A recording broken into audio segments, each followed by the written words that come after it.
Misa del Jueves Santo. La Cena. Proponiéndose hoy la Santa Iglesia renovar con una solemnidad especial la acción del Salvador en la Última Cena, según el precepto dado a los apóstoles. Haced esto en memoria mía. Vamos a tomar el relato evangélico que hemos interrumpido en el momento en que Jesús entraba en la sala del festín pascual. La Pascua judía. Ha llegado de Betania. Todos los apóstoles están presentes, aun el mismo Judas, que guarda su secreto. Jesús toma asiento en la mesa sobre la que está el cordero preparado. Los discípulos se sientan con él. Se observan fielmente los ritos que el Señor prescribió a Moisés siguiese su pueblo. Al principio de la cena, Jesús toma la palabra y dice a sus apóstoles: «Ardientemente he deseado comer con vosotros esta Pascua antes de mi pasión». Hablaba de este modo, no porque esta Pascua llevase ventaja a las de los años anteriores, sino porque tendría ocasión de instituir la Pascua nueva que amorosamente había preparado a los hombres, pues habiendo amado a los suyos que estaban en el mundo, dice San Juan, los amó hasta el fin. Durante la comida, Jesús, para quien no había nada oculto en los corazones, profirió estas palabras que dejaron mudos de estupor a los discípulos. «En verdad os digo que uno de vosotros me traicionará. Sí, uno de los que meten, en este momento, la mano en el plato conmigo es mi traidor». ¿Qué amargura encierra esta queja? ¿Cuánta misericordia para el culpable, que conocía la bondad de su Maestro? Jesús le abría la puerta del perdón, pero él no se aprovecha de ella. Tanta era la pasión que le había dominado que él quería satisfacer con su infame venta. Se atreve a decir como los demás: «¿Soy yo, Señor?». Jesús le responde en voz baja, para no comprometerle ante sus hermanos: «Sí, tú eres, tú lo has dicho». Judas no se rinde, se queda tranquilo y espera la hora de la traición. Los convidados, según el uso oriental, se colocaban de dos en dos sobre unos lechos de madera, preparados, por la munificencia del discípulo que presta su casa al Salvador, para esta última cena. Juan, el discípulo amado, está al lado de Jesús, de suerte que puede, en su tierna familiaridad, apoyar su cabeza sobre el pecho de su Maestro. Pedro, sentado en el lecho vecino, junto al Señor, que se halla así entre los dos discípulos que había enviado por la mañana para preparar todas las cosas y que representan, el uno la fe y el otro el amor. La cena fue triste. Los discípulos estaban inquietos por la confidencia que les había hecho Jesús. Se comprende que el alma de Juan tuviese necesidad de desahogarse con el Salvador por las tiernas demostraciones de su amor. Los apóstoles no esperaban que una nueva comida sucedería a la primera. Jesús había guardado secreto, pero, teniendo que sufrir, debía cumplir su promesa. Había dicho en la sinagoga de Cafarnaún: «Yo soy el pan vivo bajado del cielo. Si alguno comiere de este pan vivirá eternamente. El pan que yo daré es mi carne, para la vida del mundo. Mi carne es verdaderamente comida, y mi sangre verdaderamente bebida. El que come mi carne y bebe mi sangre vive en mí y yo en él». Había llegado el momento en que el Salvador iba a realizar esta maravilla de su caridad para con nosotros. Esperaba la hora de su inmolación para cumplir su promesa. Mas he aquí que su pasión ha comenzado. Ya ha sido vendido a sus enemigos. Su vida en adelante estará en sus manos. Puede ofrecerse en sacrificio y distribuir a sus discípulos la propia carne y la propia sangre de la víctima. Lavatorio de los pies.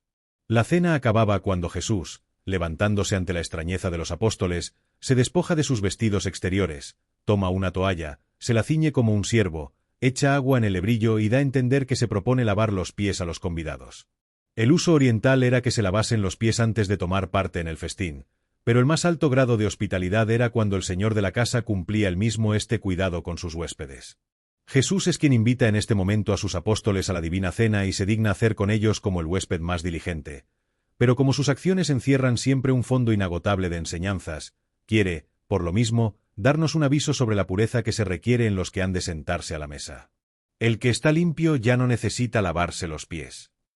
Como si dijera, tal es la santidad de esta mesa que, para aproximarse a ella, no solo es necesario que el alma esté limpia de sus más graves manchas, sino que debe tratar de borrar las más leves que, por el contacto con el mundo, hemos podido contraer y que son como ligero polvo que se pega a los pies.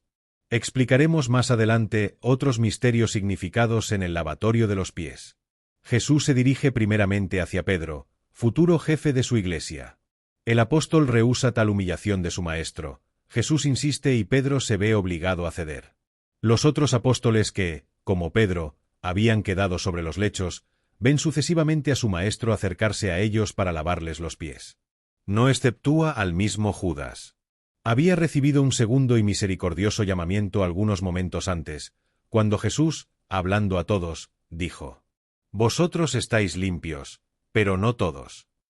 Este reproche había sido insensible. Jesús, cuando acabó de lavar los pies de los 12, se recostó en el lecho junto a la mesa, al lado de Juan.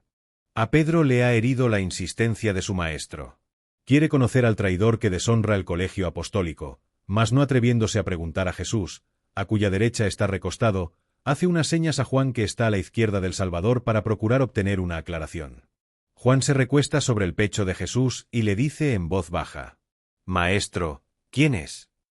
Jesús le responde: «Aquel a quien yo dé un bocado de pan mojado». Jesús toma un poco de pan y, habiéndolo mojado, se lo ofreció a Judas.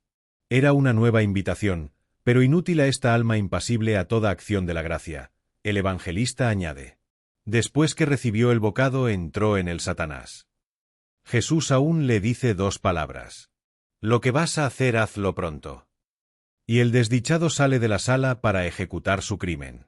Institución de la Eucaristía. Entonces, tomando del pan ácimo que había sobrado de la cena, levanta los ojos al cielo, bendice el pan y lo distribuye a sus discípulos diciéndoles: «Tomad y comed, este es mi cuerpo». Los apóstoles reciben este pan, hecho cuerpo de su maestro, se alimentan de él, y Jesús no está solo con ellos a la mesa, sino que está en ellos. Como este divino misterio no es solo el más augusto de los sacramentos, sino que es un sacrificio verdadero que requiere la efusión de sangre, Jesús toma la copa y, transformando el vino en su propia sangre, la da a sus discípulos y dice: «Bebed todos de él, es la sangre de la nueva alianza, que será derramada por vosotros». Los apóstoles participan uno tras otro de esta divina bebida. Institución del sacerdocio. Estas son las circunstancias de la Cena del Señor cuyo aniversario nos reúne hoy, pero no las habríamos relatado todas lo bastante si no añadiésemos un hecho esencial. Lo que pasa hoy en el cenáculo no es un suceso acaecido una vez en la vida al Hijo de Dios, y los apóstoles no son los solos convidados privilegiados a la mesa del Señor.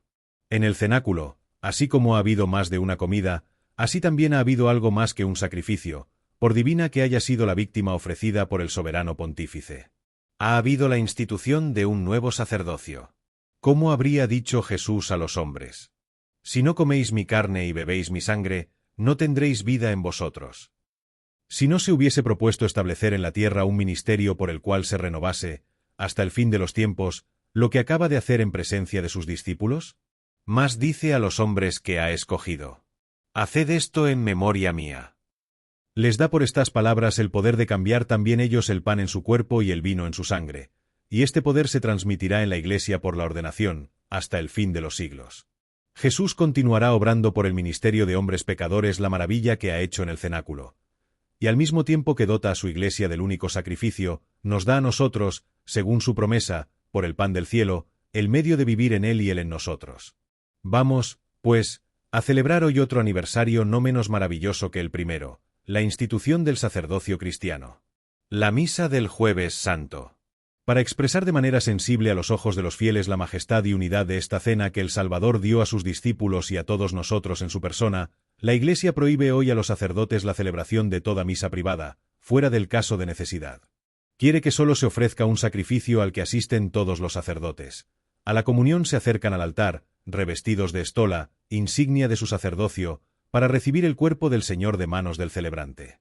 La misa del Jueves Santo es una de las más solemnes del año, y aunque la institución de la fiesta del Santísimo Sacramento tiene por objeto honrar con el mayor esplendor este misterio, la Iglesia, al instituirlo, no ha querido que el aniversario de la Cena del Señor pierda ninguno de los honores que se le deben.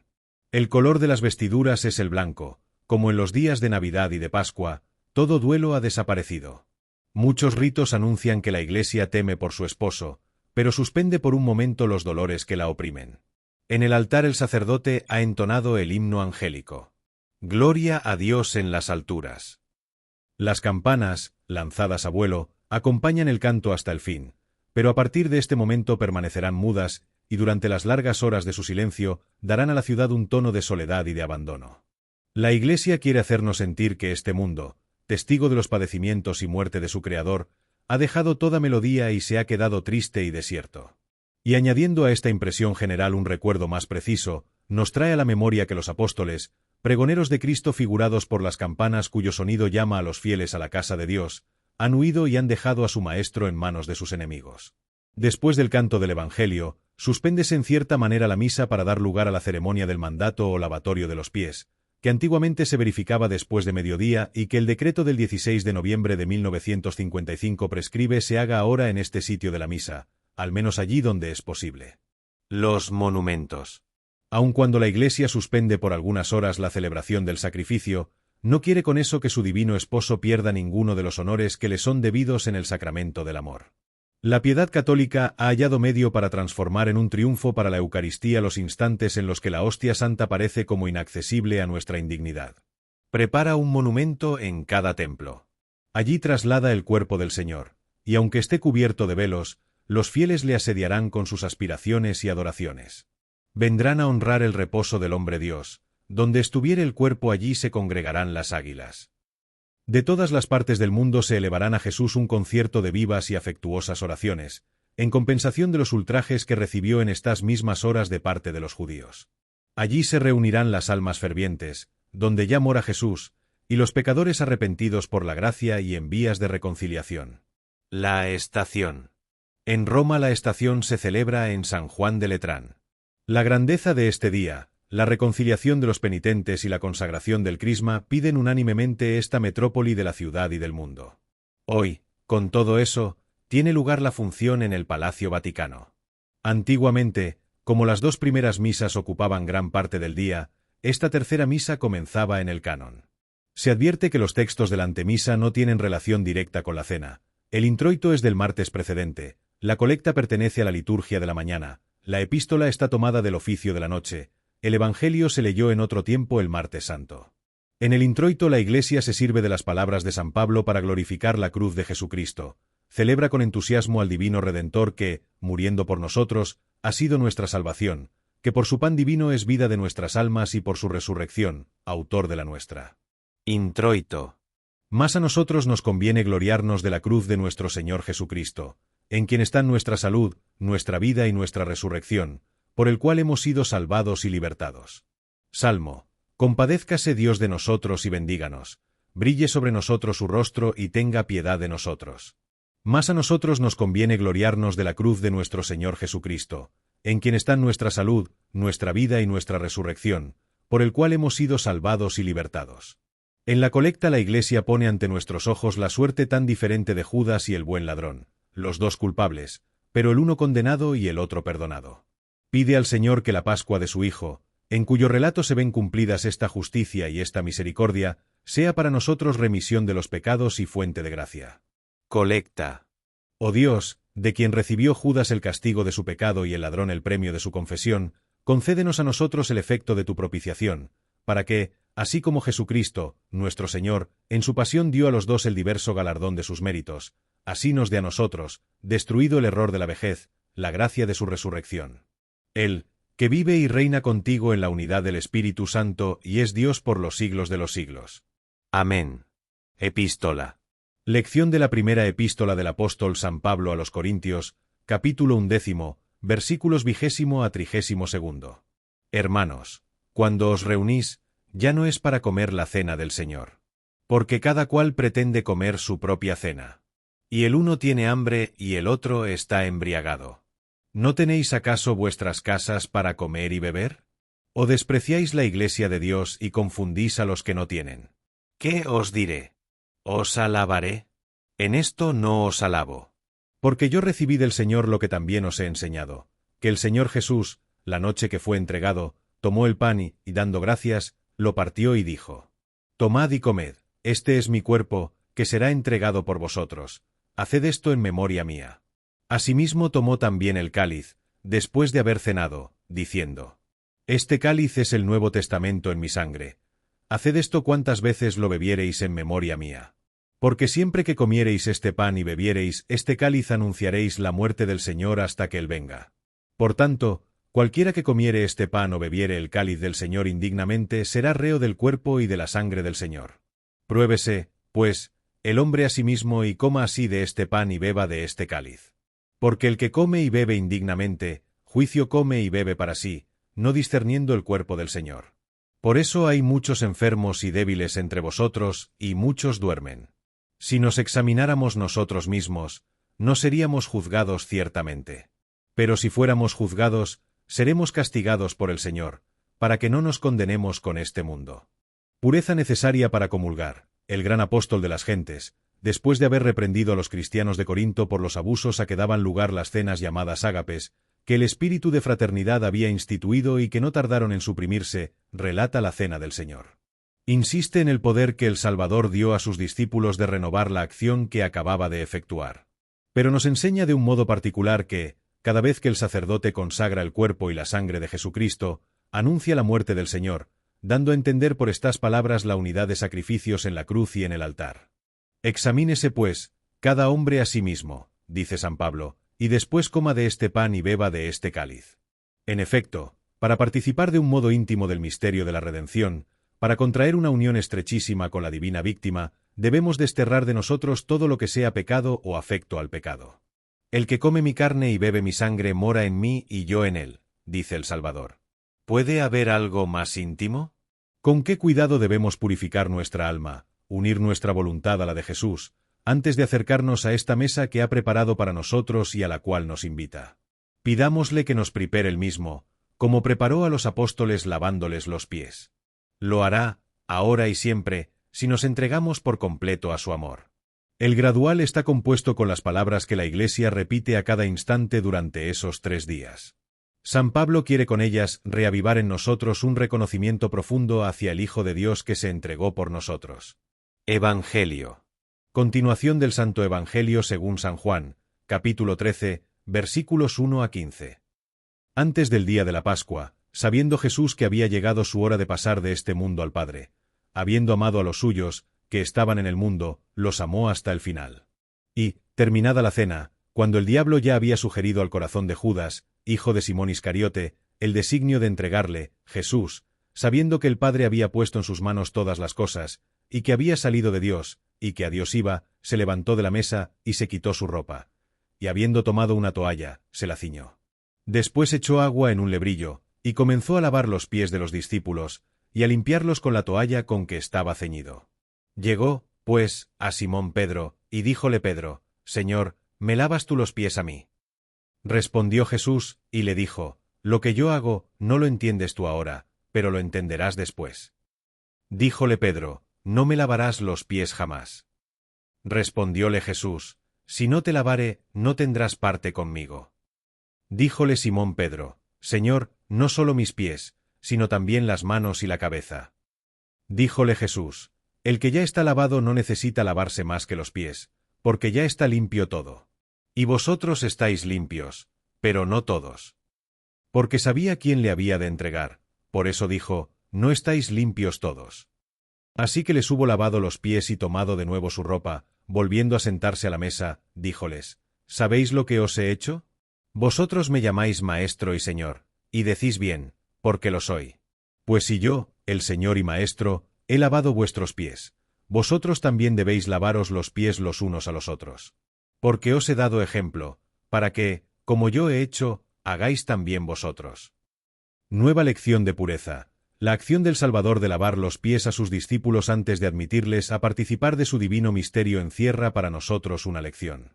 Hace unos momentos nos decía el apóstol, examínese cada uno a sí mismo. Jesús dice a sus discípulos, vosotros estáis limpios y añade después, mas no todos. Del mismo modo nos dice el apóstol que hay quienes se hacen reos del cuerpo y de la sangre del Señor. Temamos la muerte de estos y examinémonos a nosotros mismos. Examinemos nuestra conciencia antes de acercarnos a la sagrada mesa. El pecado mortal y el afecto al pecado trocarían en veneno el alimento que da la vida al alma.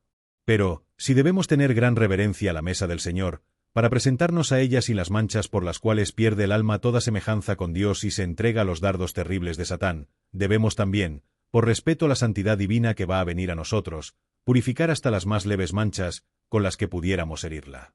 El que ya está limpio, no necesita lavarse más que los pies, dice el Señor. Los pies son los lazos terrestres por los cuales estamos expuestos a pecar. Vigilemos sobre nuestros sentidos y sobre los movimientos de nuestra alma. Purifiquémonos de estas manchas con una confesión sincera con la penitencia, con las penas y mortificaciones, a fin de que recibiendo dignamente este santo sacramento, despliegue en nosotros toda la plenitud de su virtud. En la antífona del ofertorio, el cristiano fiel, apoyado en la palabra de Cristo que le ha prometido el pan de la vida, da rienda suelta a su gozo. Da gracias por este alimento que salva de la muerte a los que se alimentan de él. Ofertorio. La diestra del Señor ejerció su poder, la diestra del Señor me ha exaltado. No moriré, sino que viviré, y contaré las obras del Señor. En la secreta, la Iglesia recuerda al Padre Celestial que hoy es el día en que se instituyó el sacrificio ofrecido en este momento. Secreta. Suplicárnoste, oh Señor, Padre Santo, Dios omnipotente y eterno, Dios, que te haga acepto nuestro sacrificio el mismo Jesucristo, tu Hijo, por nuestro Señor Jesucristo tu Hijo, que vive y reina contigo en la unidad del Espíritu Santo y es Dios por los siglos de los siglos. Amén, y Señor nuestro, que en este día le instituyó y enseñó a los discípulos a celebrarle en su memoria. Tú que vives. El sacerdote, después de haber comulgado en las dos especies, distribuye la Sagrada Eucaristía al clero, y mientras los fieles, a su vez, comulgan, el coro canta la antífona de la comunión, a la que pueden añadirse los salmos 22, 71, 103 y 150. Comunión. El Señor Jesús, después de cenar con sus discípulos, lavó sus pies, y díjoles: ¿Sabéis lo que os he hecho yo, el Señor y el Maestro? Os he dado ejemplo, para que también hagáis vosotros así. En la poscomunión, la Iglesia pide para nosotros la conservación del don que acabamos de recibir, hasta la eternidad. Poscomunión. Saciados con estos vitales alimentos, suplicámoste, Señor, Dios nuestro, hagas que, lo que celebramos durante el tiempo de nuestra mortalidad, lo consigamos con la gracia de tu inmortalidad.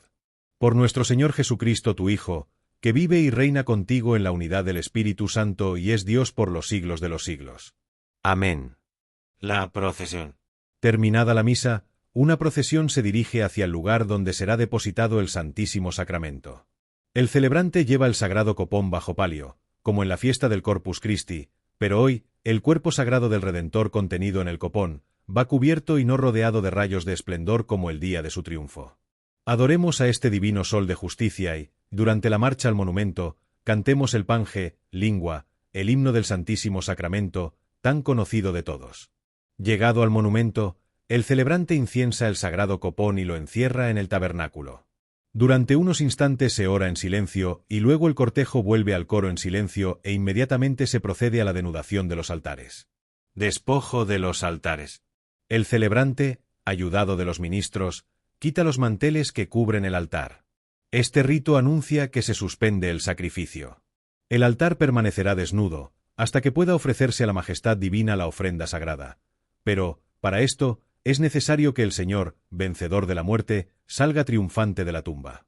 En este momento está en manos de los judíos. Van a despojarle de sus vestidos, como nosotros despojamos su altar. Va a ser expuesto a los ultrajes de todo el pueblo. Por eso la Iglesia manda se acompañe esta ceremonia con la recitación del Salmo 21, en el que el Mesías expone de una manera tan sorprendente la acción de los romanos, que, al pie de la cruz, dividen sus despojos. Terminada la denudación de los altares, en el coro se recitan las completas. El lavatorio de los pies. Lección de caridad fraterna. Después de haber lavado Jesús los pies a los discípulos les dijo: ¿Sabéis lo que acabo de hacer? Vosotros me llamáis maestro y bien decís, pues lo soy. Si pues, yo os he lavado los pies, yo el maestro y Señor, cuanto más debéis vosotros lavaros los unos a los otros. Os he dado ejemplo, a fin de que, así como lo he hecho yo, así también lo hagáis vosotros. La Iglesia ha recogido y puesto en práctica estas palabras. En todos los siglos se ha visto a los cristianos, a ejemplo del hombre Dios, cumplir este mandato a la letra, lavándose los pies unos a otros. Antigüedad del rito. En los comienzos del cristianismo, era frecuente este acto de caridad. San Pablo, enumerando las cualidades de la viuda cristiana, recomienda a Timoteo que se fije si se ocupa en lavar los pies de los santos, es decir, de los fieles. Esta piadosa práctica la vemos usada por los mártires, y más tarde todavía en los siglos de paz. Las actas de los santos de los 6 primeros siglos, las homilías y los tratados de los padres hacen continuas alusiones. Poco a poco, en el andar del tiempo, se fue enfriando la caridad, quedando recluida esta práctica a los monasterios. Con todo eso, de cuando en cuando, han surgido ejemplos admirables, incluso entre los reyes, que para humillar el orgullo del hombre, quisieron imitar al Redentor. La Iglesia, que no puede dejar perder las tradiciones que la recomendó su fundador, quiere que, al menos una vez al año, se ponga a los ojos de los fieles el ejemplo de humildad del Salvador. Quiere que en cada iglesia importante, el prelado o el superior honre esta humillación del Hijo de Dios, observando el rito del lavatorio de los pies. El número escogido. Ordinariamente se escogen 12 pobres para hacer las veces de los 12 apóstoles, pero el soberano pontífice lava los pies a 13 sacerdotes de diferentes nacionalidades. Por eso la Santa Iglesia en su ceremonial exige este número en las iglesias catedrales. Este uso ha sido interpretado de diversos modos. Unos han visto en ellos el número perfecto del colegio apostólico, que era de 13, el traidor Judas reemplazado por Matías y Pablo añadido por una disposición especial de Jesús. Otros, mejor informados por Benedicto XIV, dicen que la razón de este número hay que buscarla en un hecho de la vida de San Gregorio Magno, cuyo recuerdo Roma ha conservado. Este insigne pontífice lavaba cada día los pies a 12 pobres, que eran admitidos a su mesa. Un día sucedió que se halló uno desconocido, mezclado con los otros, sin que le hubiese visto. Este personaje era un ángel, que Dios había enviado para dar testimonio, con su presencia, de cuán agradable le era este acto de Gregorio. La ceremonia del lavatorio de los pies llámase también mandato por razón de la primera palabra de la antífona que se canta en esta función. Después del Evangelio en que se relata la acción del Señor, el celebrante quítase la casulla, se ciñe con un lienzo y se dirige a aquellos a quienes ha de lavar los pies.